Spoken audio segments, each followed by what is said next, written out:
Segunda parte. 1. Rumo ao deserto. Aonde iremos, Senhor? Atreveu-se Jacó a perguntar, timidamente, logo que entraram nas ruas tortuosas. O moço tarcense pareceu refletir um minuto e acentuou. É verdade que trago comigo algum dinheiro. Entretanto, estou em situação muito difícil. Sinto precisar mais de assistência moral que de repouso físico. Tenho necessidade de alguém que me ajude a compreender o que se passou. Sabes onde reside Sadoc? Sei, respondeu o servo compungido. Leva-me até lá. Depois de me avistar com algum amigo, pensarei numa estalagem. Não se passou muito tempo e ei-los à porta de um edifício de singular e soberba aparência. Muralhas bem delineadas cercavam um extenso átrio adornado de flores e arbustos. Descansando junto ao portão de entrada, Saulo recomendou ao companheiro. Não convém que me aproxime assim, sem aviso. Jamais visitei Sadoc nestas condições. Entra no átrio, chama-o e conta-lhe o que se passou comigo. Esperarei aqui mesmo porque não posso dar um passo. O servo obedeceu prontamente. O banco de repouso distava a alguns passos do largo portão de acesso, mas ficando só, ansioso de ouvir um amigo que o compreendesse, Saulo identificou o muro tateando. Vacilante e trêmulo, arrastou-se dificilmente e atingiu a entrada ali permanecendo. Acudindo ao chamado, Sadoc procurou saber o motivo da visita inesperada. Jacó explicou com humildade que vinha de Jerusalém acompanhando o doutor da lei e desfiou os mínimos incidentes da viagem e os fins colimados. Mas quando se referiu ao episódio principal, Sadoc arregalou os olhos estupidificado. Custava-lhe acreditar no que ouvia, mas não podia duvidar da sinceridade do narrador, que por sua vez mal encobria o próprio assombro. O homem falou então do mísero estado do chefe, da sua cegueira, das lágrimas copiosas que vertia. Saulo a chorar? O amigo de Damasco recebia as estranhas notícias com imensa surpresa, sintetizando as primeiras impressões numa resposta desconcertante para Jacó. O que me conta é quase inverossímil. Entretanto, em tais circunstâncias, torna-se impossível acolhê-los aqui. Desde anteontem tenho a casa cheia de amigos importantes, recém-chegados de Cítium. Nota do editor. Cício, cidade da ilha de Chipre. Para uma reunião na sinagoga, sábado próximo. Cá por mim suponho que Saulo se perturbou inesperadamente e não quero expô-lo a juízos e comentários menos dignos. Mas, senhor, que lhe direi? Interpôs Jacó hesitante. Diga que não estou em casa. Entretanto, encontro-me só com ele, assim perturbado e enfermo, e como vedes, a noite é tempestuosa. Sadoc refletiu um momento e acrescentou. Não será difícil remediar. Na próxima esquina vocês encontrarão a chamada Rua Direita e depois de caminhar alguns passos encontrarão a estalagem de Judas, que tem sempre muitos cômodos disponíveis. Mais tarde procurarei lá chegar para saber do ocorrido. Ouvindo as palavras tais, que pareciam mais uma ordem que resposta a um apelo amigo, Jacó despediu-se surpreso e desanimado.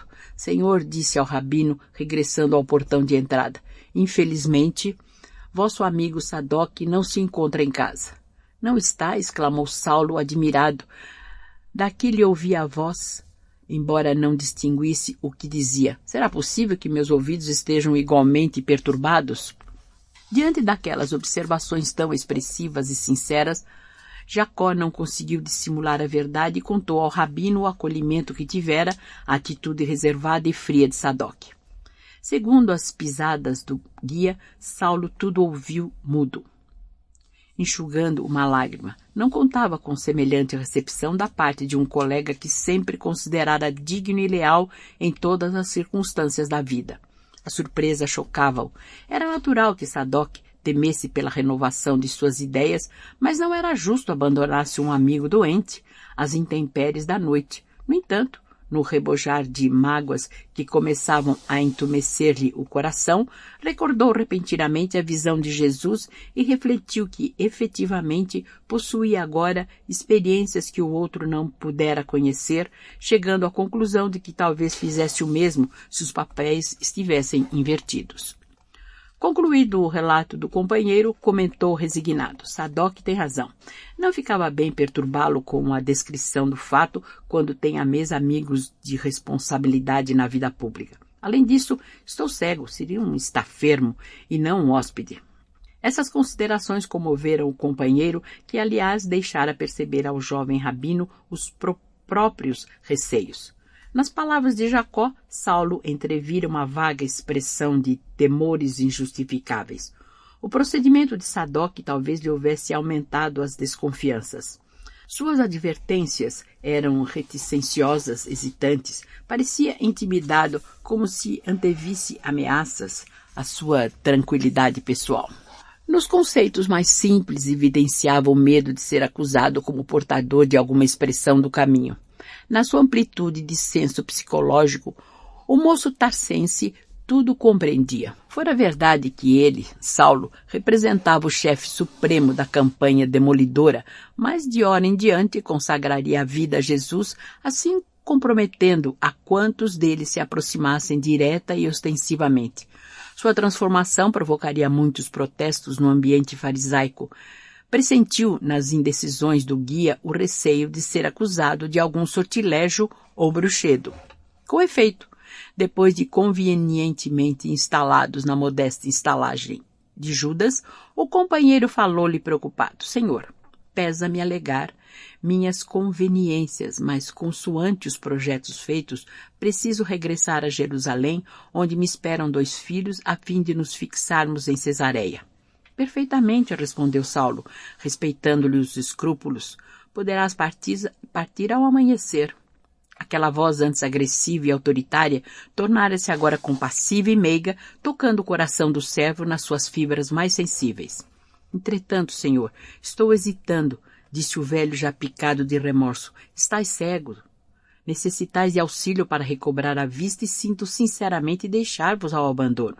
Não te preocupes por minha causa, exclamou o doutor da lei resignado. Quem te disse que ficarei abandonado? Estou convicto de que meus olhos estarão curados muito em breve. Aliás, continuou Saulo, como a confortar-se a si mesmo, Jesus mandou-me entrar na cidade a fim de saber o que me convinha. Certo não me deixará ignorando o que devo fazer. Assim falando, não pôde ver a expressão de piedade com que Jacó o contemplava, desconcertado e oprimido. Entretanto, malgrado a mágoa que lhe causava o chefe em semelhante estado, e recordando os castigos infligidos aos seguidores do Cristo em Jerusalém, não conseguiu subtrair-se aos íntimos temores e partiu aos primeiros albores da manhã. Saulo agora estava só. No véu espesso das sombras, podia entregar-se às suas meditações profundas e tristes. A bolsa farta e franca assegurou-lhe a solicitude do estalajadeiro, que, de quando em quando, vinha saber suas necessidades, mas em vão. O hóspede foi convidado a repastos e diversões, porque nada o demovia do seu taciturno insulamento. Aqueles 3 dias de Damasco foram de rigorosa disciplina espiritual. Sua personalidade dinâmica havia estabelecido uma trégua às atividades mundanas para examinar os erros do passado, as dificuldades do presente e as realizações do futuro. Precisava ajustar-se à inelutável reforma do seu eu. Na angústia do espírito, sentia-se de fato desamparado de todos os amigos. A atitude de Sadoc era típica e valeria pela de todos os correligionários, que jamais se conformariam com a sua adesão aos novos ideais. Ninguém acreditaria no ascendente da conversão inesperada. Entretanto, havia que lutar contra todos os céticos, de vez que Jesus, para falar-lhe ao coração, escolhera a hora mais clara e rutilante do dia, em local amplo e descampado, e na só companhia de 3 homens muito menos cultos que ele e por isso mesmo incapazes de algo compreenderem na sua pobreza mental. No apreciar os valores humanos, experimentava a insuportável angústia dos que se encontram em completo abandono. Mas no torvelinho das lembranças destacava os vultos de Estevão e Abigail, que lhe proporcionavam consoladoras emoções. Agora compreendia aquele Cristo que viera ao mundo principalmente para os desventurados e tristes de coração. Antes, revoltava-se contra o Messias Nazareno, em cuja ação presumia tal ou qual incompreensível volúpia de sofrimento. Todavia, chegava a examinar-se melhor, agora aurindo na própria experiência as mais proveitosas ilações. Não obstante, os títulos do Sinédrio, as responsabilidades públicas, o renome que o faziam admirado em toda parte, que era ele, senão um necessitado da proteção divina. As convenções mundanas e os preconceitos religiosos proporcionavam-lhe uma tranquilidade aparente, mas bastou a intervenção da dor imprevista para que ajuizasse de suas necessidades imensas. Abismalmente concentrado na cegueira que o envolvia, orou com fervor, recorreu a Deus para que o não deixasse sem socorro, pediu a Jesus lhe clareasse a mente atormentada pelas ideias de angústia e desamparo. No terceiro dia de preces fervorosas, eis que o hoteleiro anuncia alguém que o procura. Seria Sadoc? Saulo tem sede de uma voz carinhosa e amiga. Manda entrar. Um velhinho de semblante calmo e afetuoso ali está, sem que o convertido possa ver-lhe as cãs respeitáveis e o sorriso generoso. O mutismo do visitante indiciava o desconhecido. — Quem sois? — perguntou o cego admirado. — Irmão Saulo, replica o interpelado com doçura. O Senhor que te apareceu no caminho enviou-me a esta casa para que tornes a ver e recebas a iluminação do Espírito Santo. Ouvindo-o, o moço de Tarso tateou ansiosamente nas sombras. Quem seria aquele homem que sabia os feitos lá da estrada? Algum conhecido de Jacó? Mas aquela inflexão de voz enternecida e carinhosa? Vosso nome? Perguntou quase aterrado. Ananias. A resposta era uma revelação. A ovelha perseguida vinha buscar o lobo voraz. Saulo compreendeu a lição que o Cristo lhe ministrava. A presença de Ananias revoca-lhe à memória os apelos mais sagrados. Fora ele o iniciador de Abigail na doutrina e o motivo da viagem a Damasco, onde encontrara Jesus e a verdade renovadora. Tomado de profunda veneração, quis avançar, ajoelhar-se ante o discípulo do Senhor, que lhe chamava eternamente irmão. Oscular-lhe enternecido as mãos benfazejas, mas apenas tateou o vácuo sem conseguir a execução do gratíssimo desejo.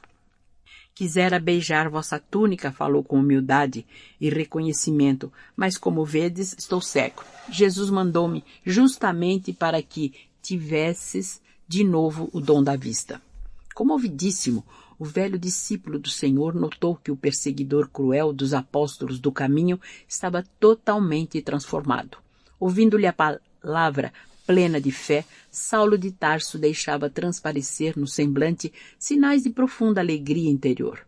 Dos olhos ensombrados manaram lágrimas cristalinas. O moço apaixonado e caprichoso aprendera a ser humano e humilde. Jesus é o Messias eterno. Depus minha alma em suas mãos, disse entre compungido e esperançoso. Penitencio-me do meu caminho. Banhado no pranto do arrependimento, sincero, sem saber manifestar o reconhecimento daquela hora, em virtude das trevas que lhe dificultavam os passos, ajoelhou-se com humildade.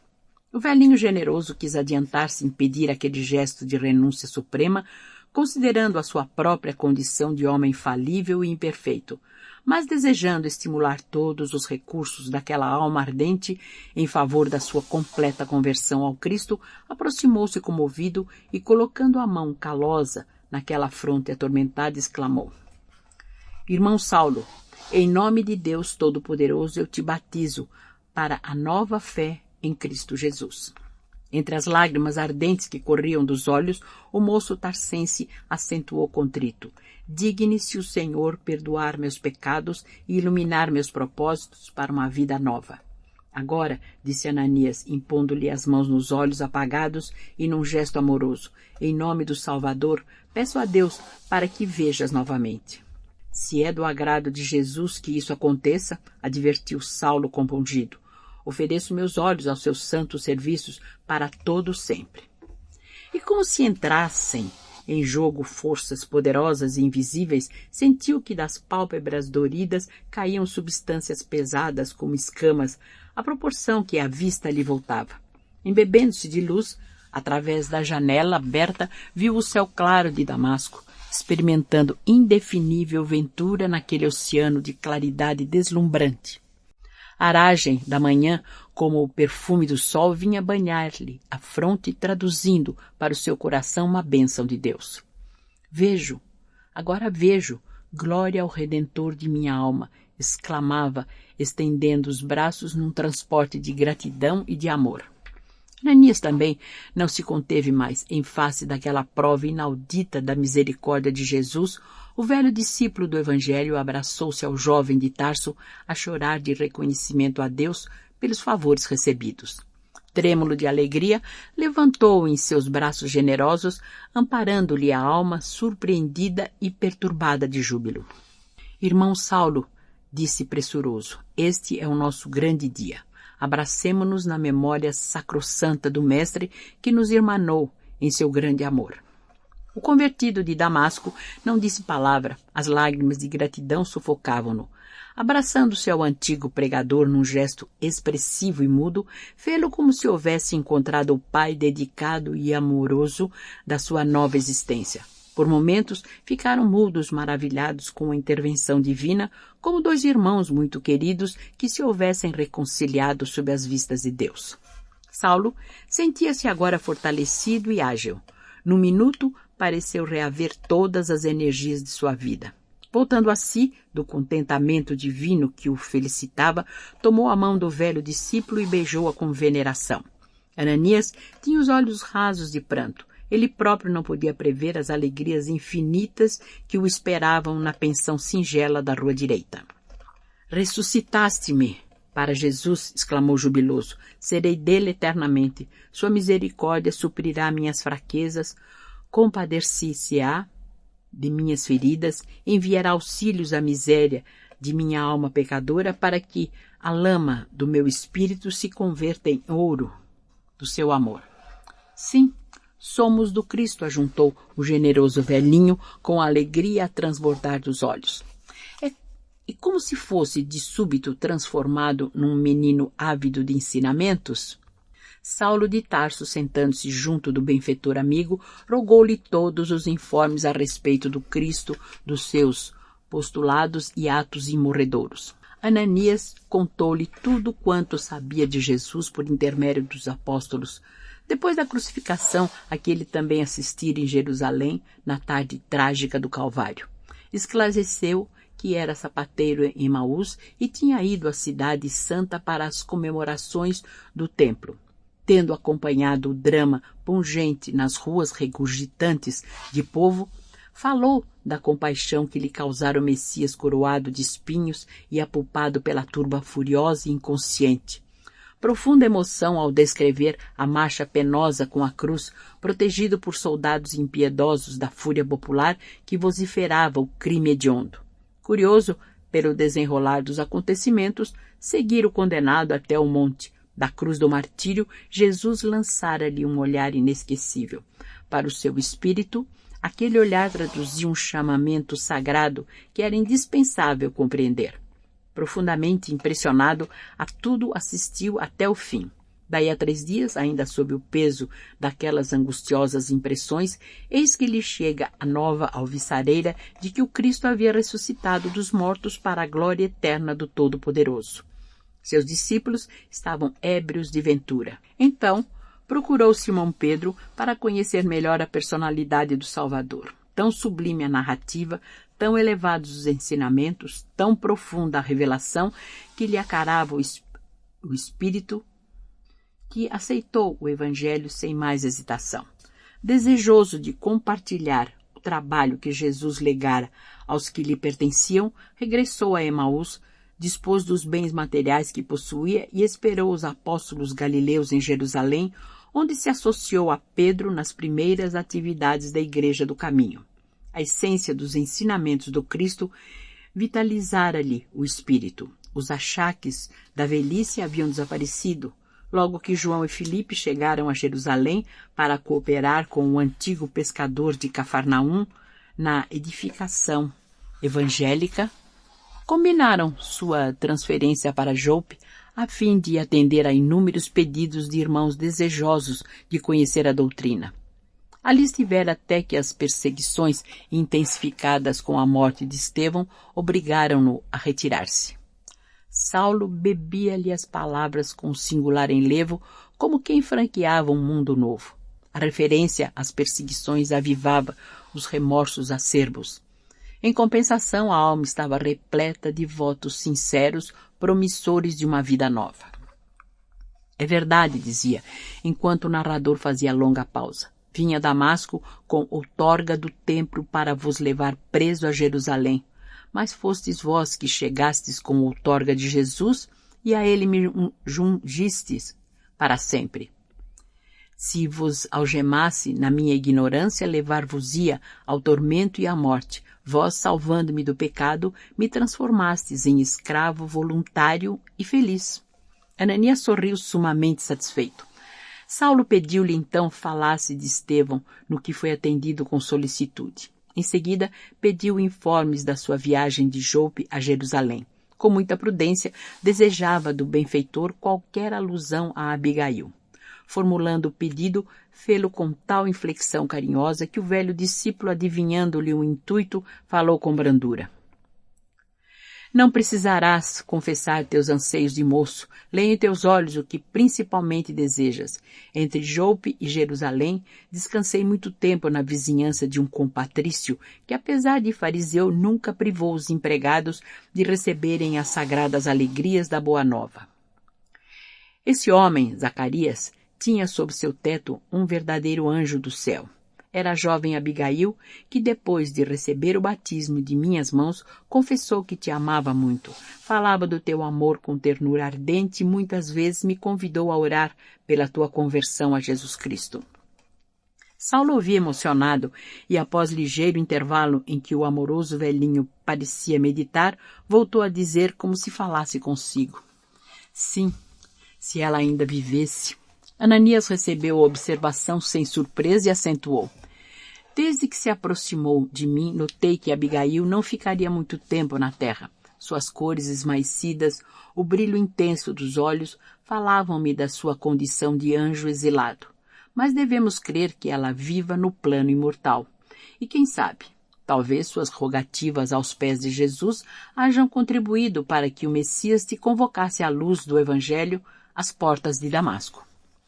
O velho discípulo do caminho estava comovido, recebendo aquelas carinhosas evocações. Saulo chorava. Compreendia, sim, que Abigail não poderia estar morta.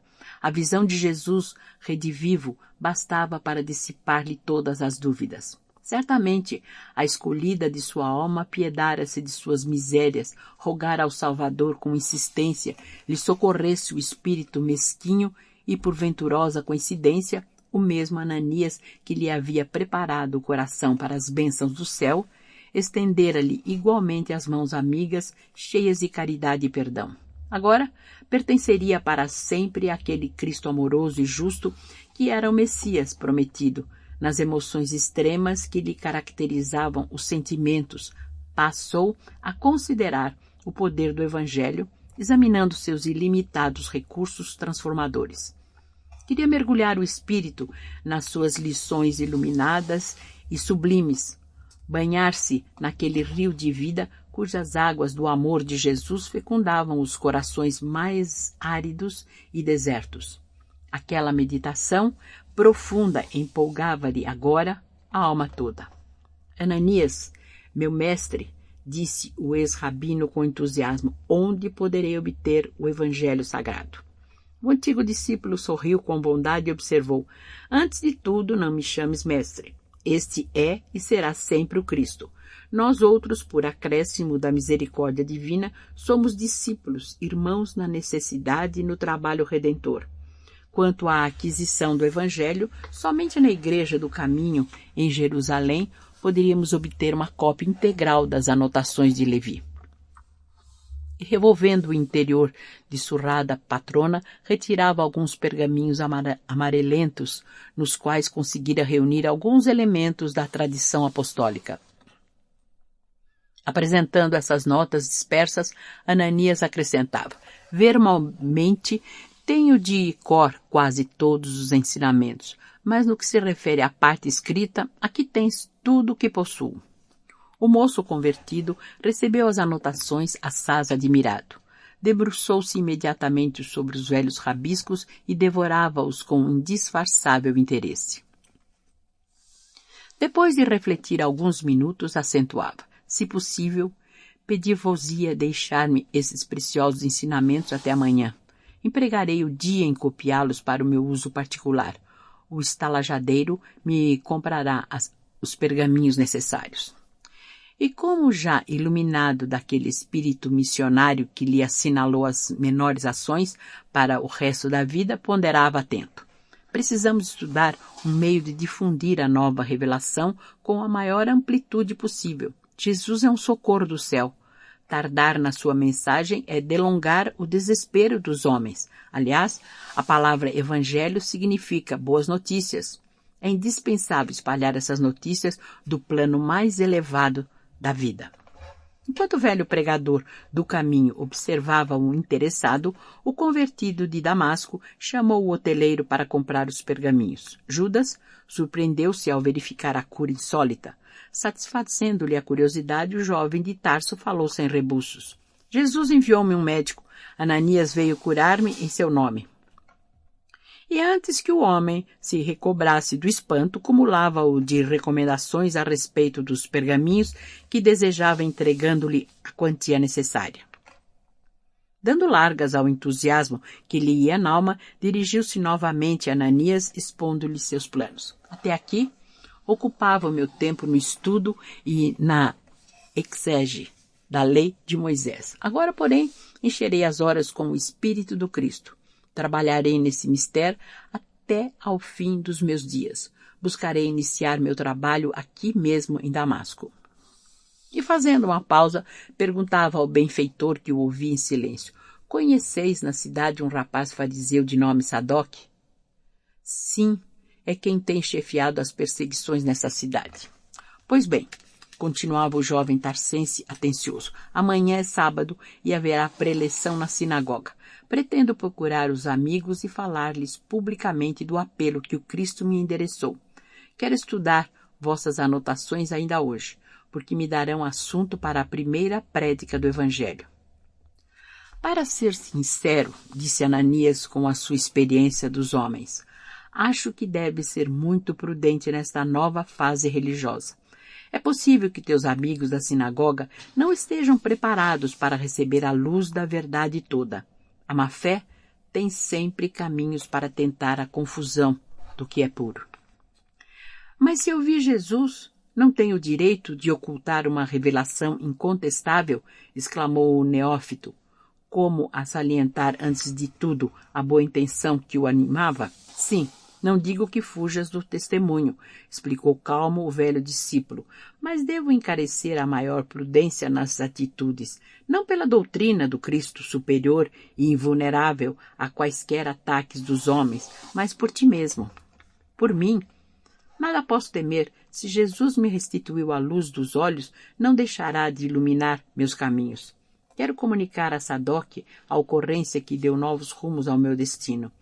E o desejo não poderia ser mais oportuno, porque sei que hospeda em sua casa ainda agora alguns levitas de renome recém-chegados de Chipre. Que o mestre te abençoe os bons propósitos, disse o velho sorridente. Saulo sentia-se feliz. A presença de Ananias confortava-o sobremodo. Como velhos e fiéis amigos, almoçaram juntos. Em seguida, e sempre satisfeito, o generoso enviado do Cristo retirou-se, deixando o ex-rabino todo entregue à meticulosa cópia dos textos. No dia seguinte, Saulo de Tarso levantou-se lépido e bem disposto. Sentia-se revigorado para uma vida nova. As recordações amargas lhe desertaram da memória. A influência de Jesus enchia-o de alegrias substanciosas e duradouras. Tinha a impressão de haver aberto uma porta nova em sua alma, por onde sopravam céleres as inspirações de um mundo maior. Depois da primeira refeição, não obstante o dissabor que a atitude de Sadoc lhe causara, procurou avistar-se com o amigo, levado pela sinceridade que lhe pautava os mínimos atos da vida. Não o encontrou, contudo, na residência particular. Um servo informou que o amo saíra com alguns hóspedes em direção à sinagoga. Saulo foi até lá. Os trabalhos do dia estavam iniciados. Fora feita a leitura dos textos de Moisés. Um dos levitas de Sitium havia tomado a palavra para os respectivos comentários. A entrada do ex-rabino provocou curiosidade geral. A maioria dos presentes tinha conhecimento da sua importância pessoal, bem como do seu verbo ardoroso e seguro. Sadoc, porém, ao vê-lo, fez-se pálido, e mais ainda quando o jovem de Tarso lhe pediu uma palavra em particular. Embora contrafeito, foi-lhe ao encontro. Cumprimentaram-se sem dissimular a nova impressão que já agora mantinham entre si. Em face das primeiras observações do novel evangelista, formuladas em tom amável, o amigo de Damasco explicou, evidenciando seu orgulho ofendido. De fato, sabia que estavas na cidade e cheguei mesmo a procurar-te na pensão de Judas. Tais foram, porém, as informações do hoteleiro que me abstive de ir ao teu aposento. E cheguei até a pedir-lhe segredo da minha visita. Com efeito, parece incrível que te rendesses também tu, passivamente, aos sortilégios do caminho. Não posso compreender semelhante transmutação em tua robusta mentalidade. Mas Sadoc, replicou o jovem tarsense, muito calmo, eu vi Jesus ressuscitado. O outro fez grande esforço para conter uma ruidosa gargalhada. Seria possível, objetou com zombaria, que tua índole sentimental tão contrária a manifestações de misticismo tenha capitulado nesse terreno? Acreditarias mesmo em tais visões? Não poderias imaginar-te vítima de algum desfaçado adepto do carpinteiro? Tuas atitudes de agora nos causarão profunda vergonha. Que dirão os homens irresponsáveis que nada conhecem da lei de Moisés? E a nossa posição no partido dominante da raça? Os colegas do farisaísmo hão de arregalar os olhos quando souberem da tua clamorosa defecção. Quando aceitei o encargo de perseguir os companheiros do operário de Nazaré, reprimindo-lhes as atividades perigosas, filo pela amizade que te consagrava, e não te doerá a traição dos votos anteriores? Considera como se dificultará nosso escopo quando se espalhar a notícia de que capitulaste perante esses homens sem cultura e sem consciência? Saulo fitou o amigo, revelando imensa preocupação no olhar ansioso. Aquelas acusações eram as premissas do acolhimento que o aguardava no cenáculo dos velhos companheiros de luta e edificações religiosas. Não, disse ele, sentindo profundamente cada palavra, não posso aceitar as tuas arguições. Repito que vi Jesus de Nazaré e devo proclamar que nele reconheço o Messias prometido pelos nossos profetas mais eminentes.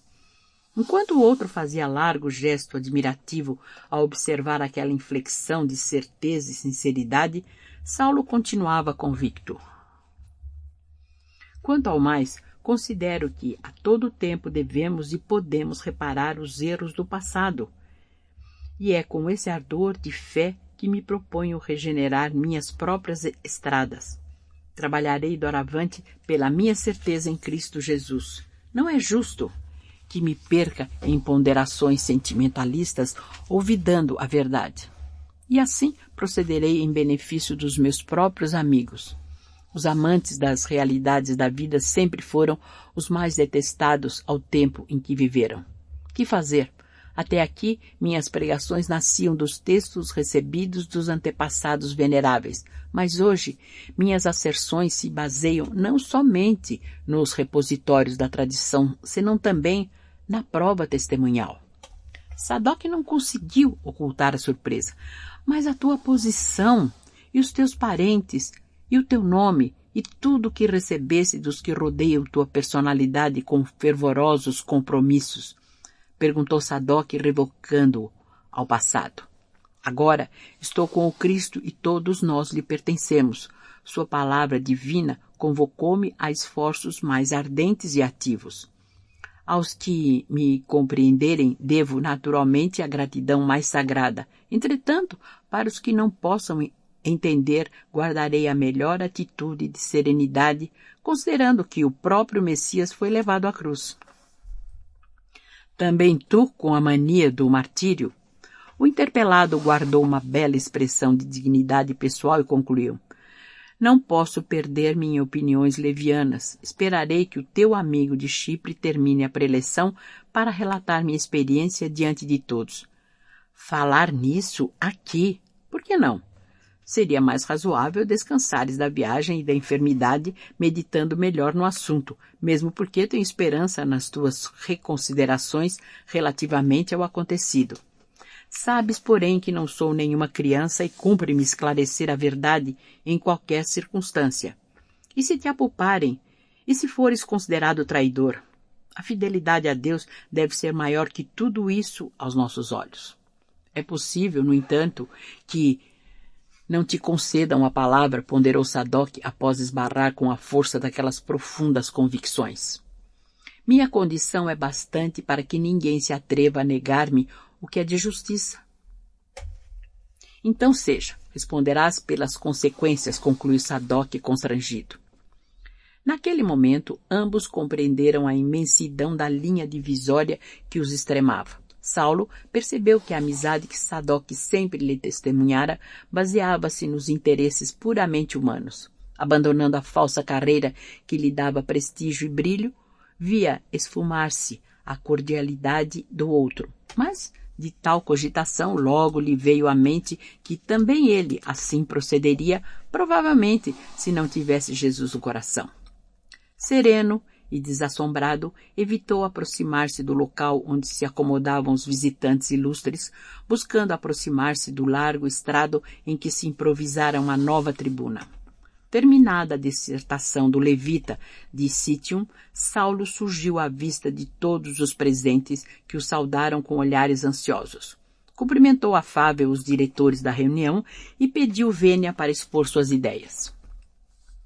Sadoc não tivera coragem de criar um ambiente antipático para deixar que tudo corresse à feição das circunstâncias, e foi por isso que os sacerdotes apertaram a mão de Saulo com a simpatia de sempre, acolhendo com imensa alegria o seu alvitre.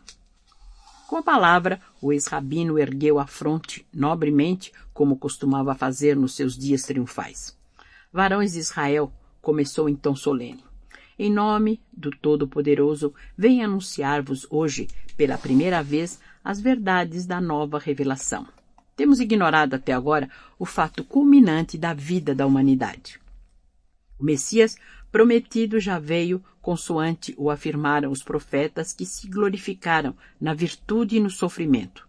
Jesus de Nazaré é o Salvador dos pecadores. Uma bomba que estourasse no recinto não causaria maior espanto. Todos fixavam o orador atônitos. A assembleia estava obstúpida. Saulo, contudo, prosseguia intrépido depois de uma pausa. Não vos assombreis com o que vos digo. Conheceis minha consciência pela retidão de minha vida, pela minha fidelidade às leis divinas. Pois bem, é com este patrimônio do passado que vos falo hoje, reparando as faltas involuntárias que cometi nos impulsos sinceros de uma perseguição cruel e injusta. Em Jerusalém, fui o primeiro a condenar os apóstolos do caminho. Provoquei a união de romanos e israelitas para a repressão sem trégua a todas as atividades que se prendessem ao Nazareno. Varejei lares sagrados, encarcerei mulheres e crianças, submeti alguns à pena de morte, ocasionei um vasto êxodo das massas operárias que trabalhavam pacificamente na cidade para seu progresso. Criei para todos os espíritos mais sinceros um regime de sombras e terrores. Fiz tudo isso na falsa suposição de defender a Deus, como se o Pai Supremo necessitasse de míseros defensores. Mas de viagem para esta cidade, autorizado pelo Sinédrio e pela corte provincial para invadir os lares alheios e perseguir criaturas inofensivas e inocentes, eis que Jesus me apareceu às vossas portas e me pergunta em pleno meio-dia, na paisagem desolada e deserta: Saulo, Saulo, por que me persegues? A essa evocação, a voz eloquente se enternecia e as lágrimas lhe corriam copiosas. Interrompera-se ao recordar a ocorrência decisiva do seu destino. Os ouvintes contemplavam-no assombrados. — Que é isto? Diziam alguns. — O doutor de Tarso graceja, afirmavam outros sorrindo, convictos de que o jovem tribuno estivesse buscando maior efeito oratório. — Não, amigos, exclamou com veemência, jamais gracejei convosco nas tribunas sagradas. O Deus justo não permitiu que minha violência criminosa fosse até o fim, em detrimento da verdade, e consentiu, por misericórdia de acréscimo, que o mísero servo não encontrasse a morte sem vos trazer a luz da crença nova. Não obstante o ardor da pregação, que deixava em todos os ouvidos ressonâncias emocionais, rompeu no recinto estranho vozerio. Alguns fariseus, mais exaltados, interpelaram Sadoc, em voz baixa, quanto ao inesperado daquela surpresa, obtendo a confirmação de que Saulo, de fato, parecia extremamente perturbado, alegando ter visto o carpinteiro de Nazaré nas vizinhanças de Damasco. Imediatamente estabeleceu-se enorme confusão em toda a sala, porque havia quem visse, no caso perigosa defecção do rabino, e quem opinasse por enfermidade súbita que o houvesse dementado. Varões de minha antiga fé, trovejou a voz do moço tarsense, mais incisiva. É inútil tentardes empanar a verdade. Não sou traidor, nem estou doente. Estamos defrontando uma era nova, em face da qual todos os nossos caprichos religiosos são insignificantes. Uma chuva de impropérios cortou-lhe repentinamente a palavra. Covarde, blasfemo, cão do caminho, fora o traidor de Moisés. Os apodos partiam de todos os lados. Os mais afeiçoados ao ex-rabino, que se inclinavam a supô-lo vítima de graves perturbações mentais, entraram em conflito com os fariseus mais rudes e rigorosos. Algumas bengalas foram atiradas à tribuna com extrema violência. Os grupos que se haviam atracado em luta espalhavam forte celeuma na sinagoga, percebendo o orador que se encontravam na iminência de irreparáveis desastres. Foi quando um dos levitas mais idosos assomou ao grande estrado, levantando a voz com toda a energia de que era capaz e rogando aos presentes acompanhá-lo na recitação de um dos salmos de Davi. O convite foi aceito por todos. Os mais exaltados repetiram a prece tomados de vergonha. Saulo acompanhava a cena com profundo interesse. Terminada a oração, disse o sacerdote com ênfase irritante. Lamentemos este episódio, mas evitemos a confusão que em nada aproveita. Até ontem, Saulo de Tarso honrava as nossas fileiras como paradigma de triunfo. Hoje, sua palavra é para nós um galho de espinhos. Com um passado respeitável, esta atitude de agora só nos merece condenação, perjúrio, demência? Não o sabemos com certeza. Outro fora o tribuno e apedrejá-lo-iam, sem pestanejar. Mas com um antigo colega os processos devem ser outros. Se está doente, só merece compaixão. Se traidor, só poderá merecer absoluto desprezo. Que Jerusalém o julgue como seu embaixador. Quanto a nós, encerremos as pregações da sinagoga e recolhamo-nos à paz dos fiéis cumpridores da lei. O ex-rabino suportou a increpação com grande serenidade a lhe transparecer dos olhos. Intimamente, sentia-se ferido no seu amor próprio. Os remanescentes do homem velho exigiam revide e reparação imediata ali mesmo, à vista de todos. Quis falar novamente, exigir a palavra, obrigar os companheiros a ouvi-lo, mas sentia-se presa de emoções incoercíveis que lhe infirmavam os ímpetos explosivos. Imóvel, notou que velhos afeiçoados de Damasco abandonavam o recinto calmamente sem lhe fazer sequer uma ligeira saudação. Observou também, de um olhar de simpatia ao mesmo tempo que Sadoc fixava-o com ironia e risinhos de triunfo. Era o repúdio que chegava. Acostumado aos aplausos onde quer que aparecesse, fora vítima da própria ilusão, acreditando que para falar com êxito sobre Jesus bastavam os louros efêmeros já conquistados ao mundo. Enganara-se.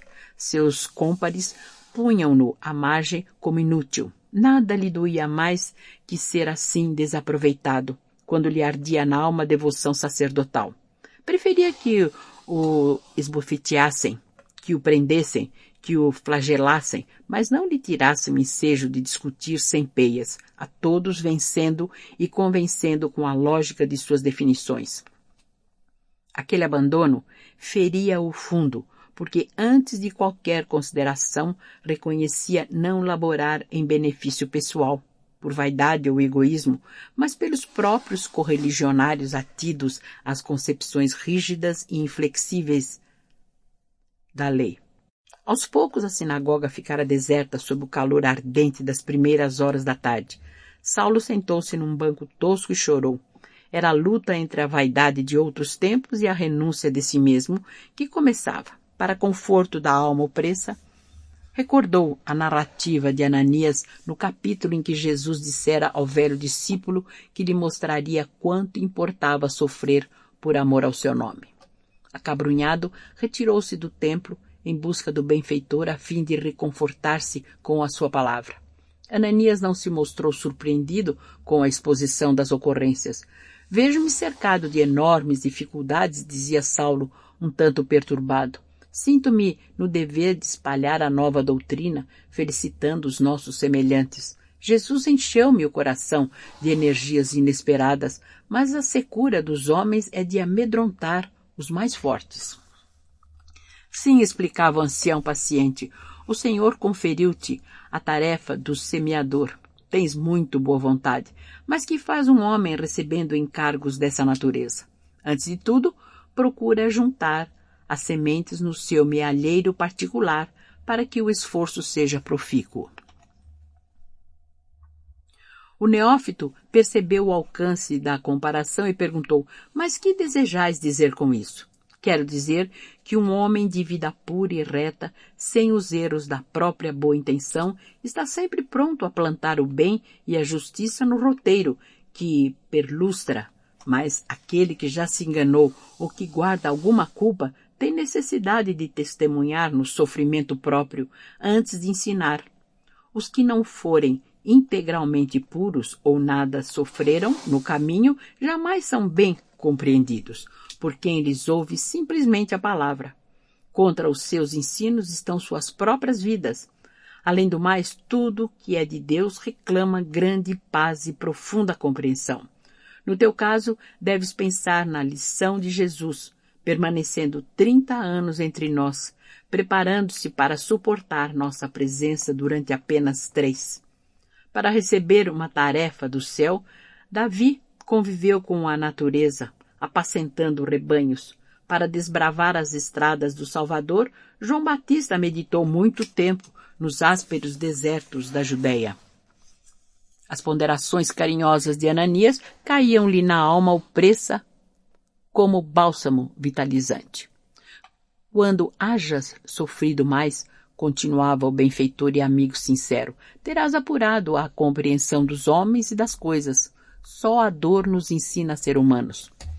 Quando a criatura entra no período mais perigoso da existência, depois da matinal infância e antes da noite da velhice, quando a vida exubera energias, Deus lhe envia os filhos para que com os trabalhos se lhe enterneça o coração.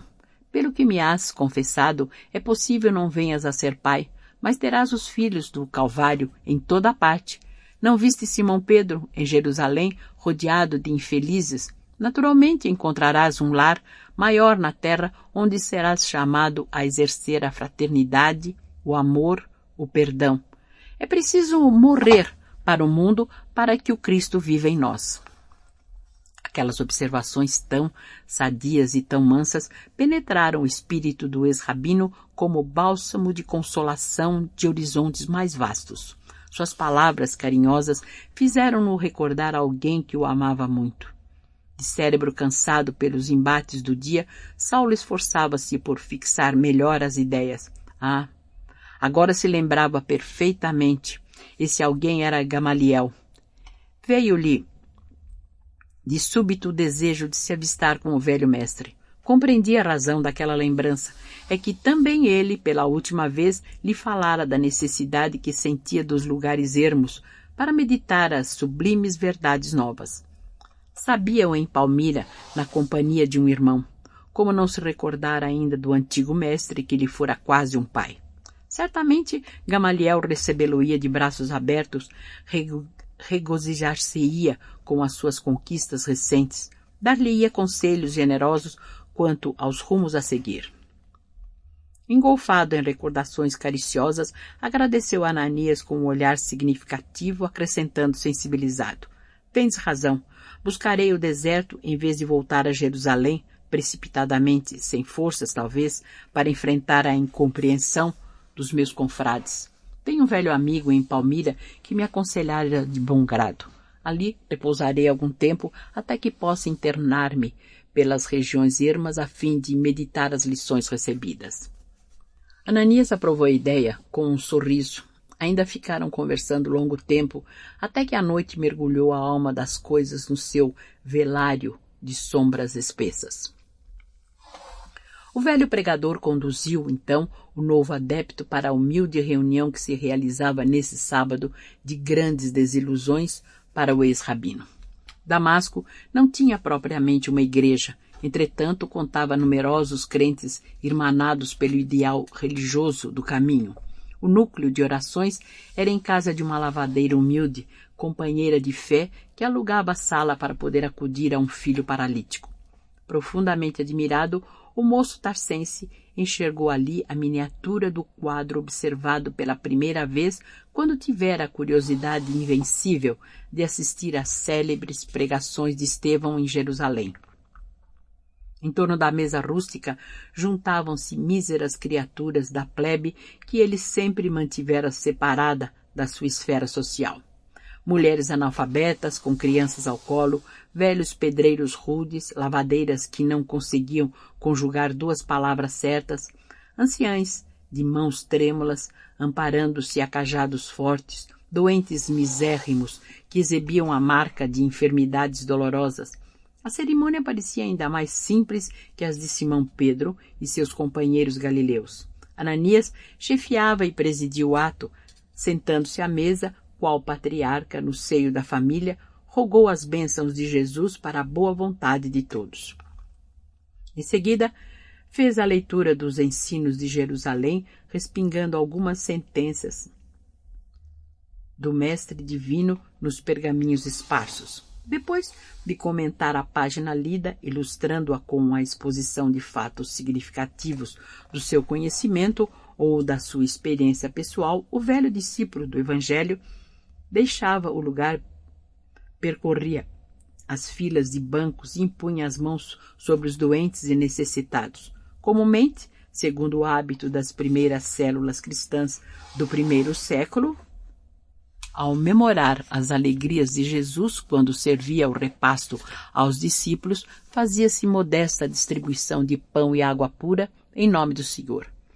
Saulo serviu-se do bolo simples enternecidamente. Para sua alma, o cibo mesquinho tinha o sabor divino da fraternidade universal. A água clara e fresca da bilha grosseira soube-lhe a fluido de amor que partia de Jesus, comunicando-se a todos os seres. Ao fim da reunião, Ananias orava fervorosamente.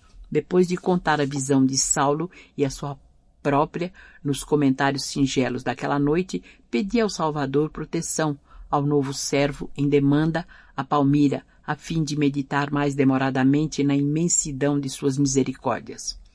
Ouvindo-lhe a rogativa que o calor da amizade revestia de amavio singular, Saulo chorou de reconhecimento e gratidão, comparando as emoções do rabino que fora com as do servo de Jesus que agora queria ser. Nas reuniões suntuosas do Sinédrio, jamais ouviram um companheiro exorar ao céu com aquela sinceridade superior. Entre os mais afeiçoados só encontrara elogios vãos, prontos a se transformarem em calúnias torpes quando lhes não podia conceder favores materiais. Em toda parte, admiração superficial, filha do jogo dos interesses inferiores. Ali, a situação era outra. Nenhuma daquelas criaturas desfavorecidas da sorte viera pedir-lhe facilidades. Todos pareciam satisfeitos ao serviço de Deus, que assim os congregava a termo de trabalhos exaustivos e penosos. E, por fim, ainda rogavam a Jesus lhe concedesse paz de espírito para o seu empreendimento. Terminada a reunião, Saulo de Tarso tinha lágrimas nos olhos. Na igreja do caminho, em Jerusalém, os apóstolos galileus o trataram com especial deferência, atentos à sua posição social e política, senhor das regalias que as convenções do mundo lhe conferiam. Mas os cristãos de Damasco impressionaram-no mais vivamente, arrebataram-lhe a alma, conquistando-a para uma afeição imorredora, com aquele gesto de confiança e carinho, tratando-o como irmão. Um a um, apertaram-lhe a mão com votos de feliz viagem. Alguns velhos mais humildes beijaram-lhe as mãos. Tais provas de afeto davam-lhe novas forças. Se os amigos do judaísmo lhe desprezavam a palavra, assintosos e hostis, começava agora a encontrar no seu caminho os filhos do Calvário. Trabalharia por eles, consagraria ao seu consolo as energias da mocidade. Pela primeira vez na vida, revelou interesse pelo sorriso das criancinhas. Como se desejasse retribuir as demonstrações de carinho recebidas, tomou nos braços um menino doente. Diante da pobre mãe sorridente e agradecida, fez-lhe festas, acariciou-lhe os cabelos desajeitadamente. Entre os acúlios agressivos de sua alma apaixonada, começavam a desabrochar as flores de ternura e gratidão. Ananias estava satisfeito. Junto dos irmãos de mais confiança, acompanhou o neófito até a pensão de Judas. Aquele modesto grupo desconhecido percorreu as ruas banhadas de luar, estreitamente unido e reconfortando-se em comentários cristãos. Saulo admirava-se de haver encontrado tão depressa aquela chave de harmonia que lhe proporcionava segura confiança em todos. Teve a impressão de que nas genuínas comunidades do Cristo a amizade era diferente de tudo que lhe dava expressão nos agrupamentos mundanos. Na diversidade das lutas sociais, o traço dominante das relações cifrava-se agora a seus olhos nas vantagens do interesse individual, ao passo que na unidade de esforços da tarefa do mestre havia um cunho divino de confiança, como se os compromissos tivessem o ascendente divino, original. Todos falavam, como nascidos no mesmo lar, se expunham uma ideia digna de maior ponderação, faziam-no com serenidade e geral compreensão do dever. Se versavam assuntos leves e simples, os comentários timbravam franca e confortadora alegria. Em nenhum deles notava a preocupação de parecer menos sincero na defesa dos seus pontos de vista, mas ao invés, lhaneza de trato sem laivos de hipocrisia, porque, em regra, sentiam-se sob a tutela do Cristo, que, para a consciência de cada um, era o amigo invisível e presente a quem ninguém deveria enganar.